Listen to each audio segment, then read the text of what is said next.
அன்பு உறவுகளுக்கு வணக்கம். அன்பு காட்டி யூடியூப் சேனல் நேயர்களுக்கு வணக்கம். இன்னைக்கு நம்ம பார்க்க போற விடயம், நம்ம நாட்டை ஆட்சி செய்து கொண்டிருக்கக்கூடிய நம்முடைய நாட்டின் முதல் குடிமகன் அப்படின்னா யாருன்னா குடியரசுத் தலைவர்.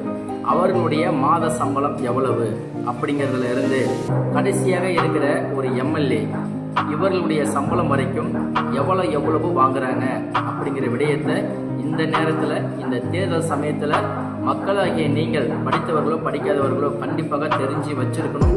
அப்பொழுதுதான் அவர்கள் மக்களுக்காக சேவை செய்ய வந்துவிட்ட பிறகும் அவர்களுக்கும் சம்பளம் தருகிறார்கள். அப்படி இருந்தும் சரியான முறையில் மக்களுக்கு எந்த ஒரு சலுகையும் போயிட்டு சேர மாட்டேங்குது. அப்படிங்கும் பொழுது அவர்களை நாம் தேர்ந்தெடுக்க வேண்டிய கடமையில் இருக்கிறோம். அதை எப்படி தேர்ந்தெடுக்க வேண்டிய பொறுப்பான கடமையில் இருக்கிறோம் அப்படிங்கிறத இந்த சேனலில் இருக்கக்கூடிய வீடியோவை பார்க்குற எல்லாருமே கண்டிப்பாக தெரிஞ்சு வச்சிருக்கணும். வாங்க வீடியோக்குள்ளார போகலாம். அவருடைய சம்பளத்தை கேட்டுவிட்ட பிறகு நீங்கள் உங்கள் தொகுதியில் உங்களுக்காக குரல் கொடுக்கக்கூடியவர்கள் யாராக இருந்தாலும் இவர்களுக்குத்தான் ஓட்டு போடுங்கள் என்று நாம் சொல்லவில்லை. ஒரு சுயேட்சை வேட்பாளராக இருந்து மக்களுக்கு நல்லது செய்பவராக இருந்தால் அவரை தேர்ந்தெடுக்கக்கூடிய அதிகாரமும் உங்களிடம் இருக்கிறது என்பதனால் உங்கள் தொகுதியில் உங்களுக்காக சட்டமன்றத்தில் குரல் கொடுக்கக்கூடியவர்களுக்கு வாக்களியுங்கள். ஏனென்றால் அவர்கள் அரசியல் லாபத்தையும் பெற்றுக்கொண்டு பல திட்டங்களையும் கையாடல் செய்து கொண்டு மாதம் இப்போ நான் சொல்ல போகிற சம்பளத்தையும் வாங்கிக்கிட்டு இருக்காங்க அப்படிங்கிறத நீங்கள் தெளிவாக தெரிஞ்சுக்கணும். வாங்க வீடியோக்குள்ளார போகலாம். இந்தியாவின் முக்கிய பதவிகளுக்கான மாத சம்பள பட்டியல். குடியரசுத் தலைவர் 5 லட்சம் வரை, துணை குடியரசுத் தலைவர் 4 லட்சம் வரை, நாட்டின் பிரதமர் 2,80,000 வரை, மாநில ஆளுநர் 3,50,000 வரை, முதல் அமைச்சர் 2,05,000 வரை, உச்ச நீதிமன்ற தலைமை நீதிபதி 2,80,000 வரை, உயர் நீதிமன்ற தலைமை நீதிபதி 2,50,000 வரை, உச்ச நீதிமன்ற நீதிபதி 2,50,000 வரை, உயர் நீதிமன்ற நீதிபதி 2,25,000 வரை, தலைமை தேர்தல் ஆணையர் 2,25,000 வரை, தலைமை செயலாளர் 2,25,000 வரை, காவல்துறை தலைமை இயக்குனர் டிஜிபி 2,25,000 வரை, நாடாளுமன்ற உறுப்பினர் அதாவது எம்பி 1,24,000 வரை, சட்டமன்ற உறுப்பினர் 1,05,000 வரை அதாவது எம்எல்ஏ.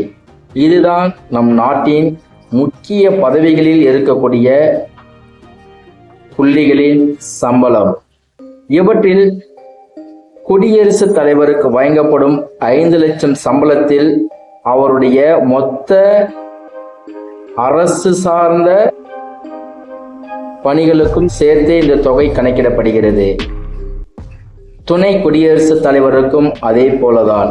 அதனால்தான் அவர்கள் இருவர்களுக்கு மட்டும் 5 லட்சம் 4 லட்சம் என்று கணக்கு தெரிவது போல் உங்கள் பார்வைக்கு இருக்கும். எல்லாருமே நமக்காகவும் நம்முடைய நாட்டிற்காகவும் இந்த மக்களுக்காகவும் உழைக்கக்கூடிய முக்கிய விஐபிக்கள், முக்கிய அரசு துறையில் இருப்பவர்களுடைய சம்பளத்தை நீங்க பார்த்திருப்பீங்க.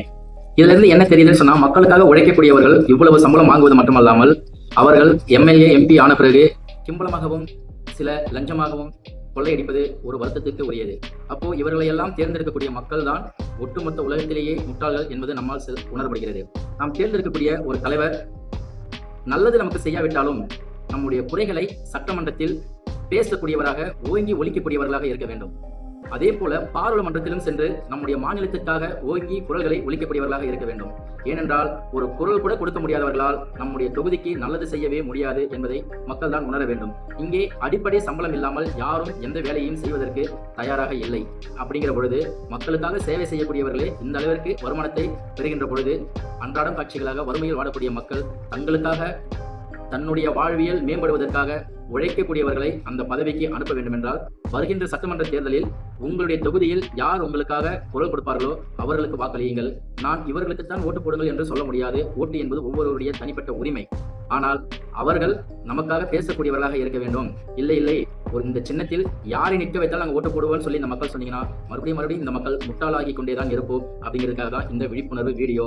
சமூகத்தில் சம்பளம் வாங்கி கொண்டுதான் மக்களுக்காக உழைக்கிறார்கள். அப்படியே இருக்கின்ற பொழுது நாமும் தெளிவாக இருக்க வேண்டும்.